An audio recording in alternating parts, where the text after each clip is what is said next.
Olá! Está começando mais uma aula do curso Proteção Social, Programa Integrado de Educomunicação. Hoje vamos conhecer o percurso histórico da assistência social brasileira e compreender como o Sistema Único de Assistência Social funciona na garantia dos direitos. Então, se concentre, porque o conteúdo é imperdível e importante para essa formação. Vamos lá! Videoaula 3. Política Pública de Assistência Social na Garantia dos Direitos. Um elemento central na nossa videoaula de hoje é exatamente reconstruir historicamente uma verdadeira saga da assistência social no Brasil, quando ela ainda não tinha atingido o status de política pública. Isso se faz importante porque esses traços socio-históricos e político-culturais que vinculam a assistência social ao seu teor assistencialista, por vezes ele ainda se encontra presente no imaginário social, nos discursos e nas práticas contemporâneas. Lembremos que, enquanto conjunto de práticas de assistência voltadas a indivíduos, a grupos, a famílias, nós temos aí uma figura muito importante nesse processo, que foi a Igreja Católica, e a própria caridade cristã. Depois, nós temos a própria dimensão filantrópica, ou a filantropia leiga, e a benemerência, como traços históricos que acompanham a assistência social. Dentro dessa perspectiva, essas múltiplas configurações, elas têm tido um elemento comum, que é o uso dessas práticas assistenciais, com teor assistencialista, que significa uma relação hierárquica entre benfeitor e beneficiário, entre quem presta a doação e quem recebe a doação, que pode implicar em subalternidades dessas classes subalternas ou desses indivíduos e suas famílias em situação de pauperização. E é sobre essa matriz que tem sido constituído esse campo socioassistencial. Mesmo quando, a partir dos anos 30, com a modernização, digamos assim, do Estado brasileiro, em que essa assistência social ela passa a ser prestada pelo Estado, ainda assim, por dentro dessa regulamentação, prevalece até antes da Constituição Federal Brasileira de 1988, essas marcas de um assistencialismo enquanto prerrogativa e a utilização da assistência social como uma forma de garantir a subalternização dos pobres e também como uma forma de legitimação desse próprio Estado. Tais processos eles começam a se redefinir ao longo dos anos 70 e 80 com maior intensidade, a partir dos processos de reorganização e luta da sociedade civil brasileira em sua heterogeneidade, e que a partir das lutas do movimento social, sindical, partidário e de muitas outras instituições da sociedade civil brasileira, se consegue, de fato, a redemocratização. E é nesse momento histórico que a assistência social passa a fazer parte da agenda pública nacional. Interessante nós considerarmos que a partir desse movimento, que o Carlos Nelson Coutinho chamou de ocidentalização da sociedade civil brasileira, dos marcos de 1970, 1980, nós vamos ter uma metamorfose dessa figura negativada do chamado pobre incivil, nos dizeres de Vera Teles, transformando-se em sujeitos e sujeitas coletivos, sobretudo aí os movimentos sociais, nessa luta tanto pela redemocratização, pela própria garantia dos direitos civis, políticos e sociais. Ainda mais que isso, também uma luta para além da democracia representativa, também da democracia participativa, o que possibilitou, a partir da Constituição de 1988, que a sociedade civil ela participasse junto à própria elaboração e também fazendo o monitoramento, a fiscalização, a avaliação das políticas públicas sociais. O nosso destaque aqui é para a política de assistência social, que vai, a partir da Constituição de 1988, ser inserida no tripé da Seguridade Social. É um novo sistema de proteção social pública que se gesta na vida brasileira e, pela primeira vez na história, a assistência social passa a ser vista como um direito do cidadão e dever do Estado, tendo, portanto, a primazia da responsabilidade estatal na sua materialização.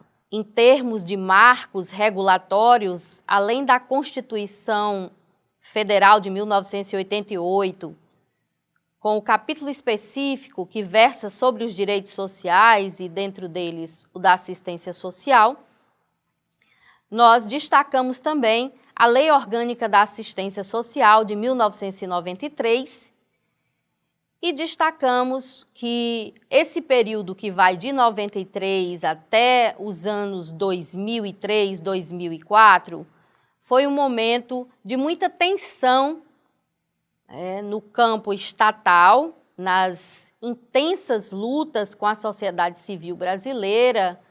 Foi um momento em que nós atravessamos aí as primeiras manifestações de governos com projetos político-culturais e econômicos de teor neoliberal e que, portanto, a assistência social, já enquanto política pública, ela ficou secundarizada frente a ações estatais que transferiam responsabilidades públicas com o social para a própria sociedade civil. E aí, com os chamados governos progressistas do PT, ou do Partido dos Trabalhadores, a partir da eleição do ex-presidente Luiz Inácio Lula da Silva, e com uma grande mobilização de segmentos organizados da sociedade civil, nós vamos ter finalmente a aprovação da Política Nacional de Assistência Social vigente, que data de 2004. E, a partir desse período, outros marcos regulatórios que merecem atenção e que podemos destacar. Se antes, historicamente, o público da assistência social tinha sido os chamados inaptos para o trabalho, cada vez mais, com o adensamento da crise societária, com a crise do modo de vida capitalista, isso implicou num adensamento das expressões da questão social e, dentre elas, o crescimento da pobreza, do desemprego estrutural, dos processos de trabalho precarizados, informais. Portanto, nós vamos ter uma outra demanda posta para a política de assistência social, o que provocou uma ampliação do seu público, conforme nós encontramos também nos seus marcos regulatórios, com destaque para a Política Nacional de Assistência Social de 2004. Portanto, uma incorporação também desses segmentos aptos para o trabalho, mas que a partir de processos precarizados, informais de trabalho, ou mesmo na sua ausência, vão constituir aí e jogar para a assistência social, para o campo socioassistencial estatal, novas demandas. São chamados aptos para o trabalho, mas que não encontram trabalho nesse momento histórico. Interessante pensar também que a política de assistência social, ela avança nesses anos 2000 com a própria configuração do Sistema Único de Assistência Social. Esse sistema ou modelo de gestão das ações da política de assistência social, que se dá de forma descentralizada, que envolve os entes federados, governo federal, municipal e estadual, né? Essa divisão de responsabilidades e essa complementaridade de responsabilidades, e também define aí a participação que a sociedade civil ela vai ter na própria fiscalização, controle, né, da política de assistência social. A partir dessa definição, que ela vem com a norma operacional básica, né, do SUAS de 2005, né, nós já vamos ter os primeiros delineamentos do que vai ser esse SUAS, né, esse Sistema Único de Assistência Social. E a partir disso, uma outra necessidade ela vai ter que ser enfrentada, que é exatamente a garantia de recursos humanos de profissionais que passaram a ser reconhecidos como trabalhadores do Sistema Único de Assistência Social, que tem um caráter interdisciplinar na formação de suas equipes.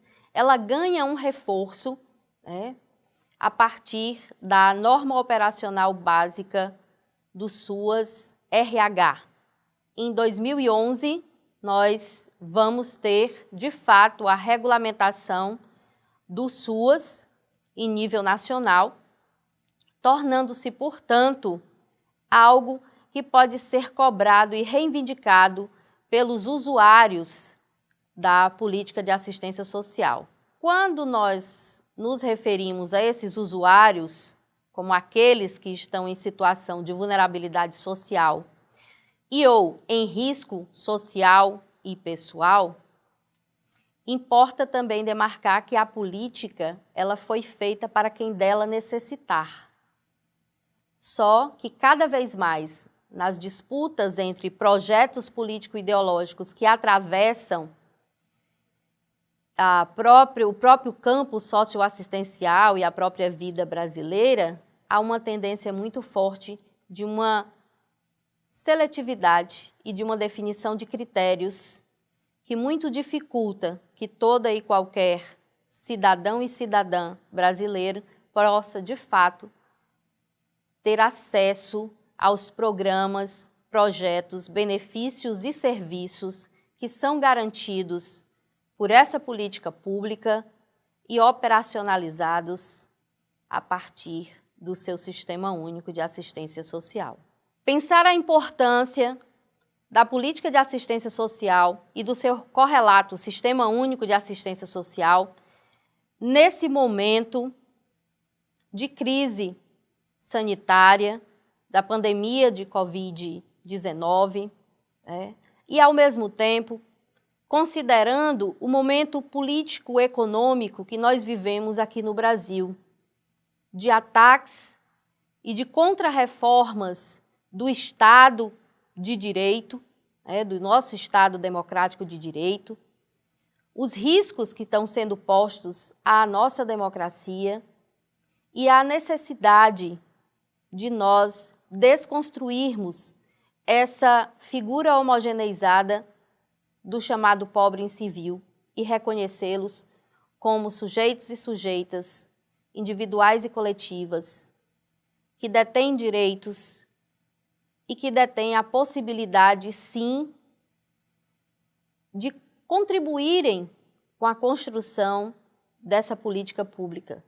E olhar para os nossos territórios, né? Porque é a partir dos territórios vividos desses usuários e usuárias que nós vamos encontrar não só as expressões da questão social que precisamos enfrentar, decifrar e enfrentar, mas também as pulsões de um esperançar crescente, de resistências e resistências que nós podemos também, enquanto uma multiplicidade de sujeitos, estarmos juntos e construindo outros mundos possíveis. Muito obrigada. Chegamos ao final desta videoaula. Por enquanto, acesse os conteúdos complementares e releia o fascículo referente à aula de hoje no ambiente virtual de aprendizagem. No próximo encontro, vamos falar sobre prevenção dos problemas relacionados ao uso de álcool e outras drogas. um assunto que merece a sua atenção. Espero por você. Tchau!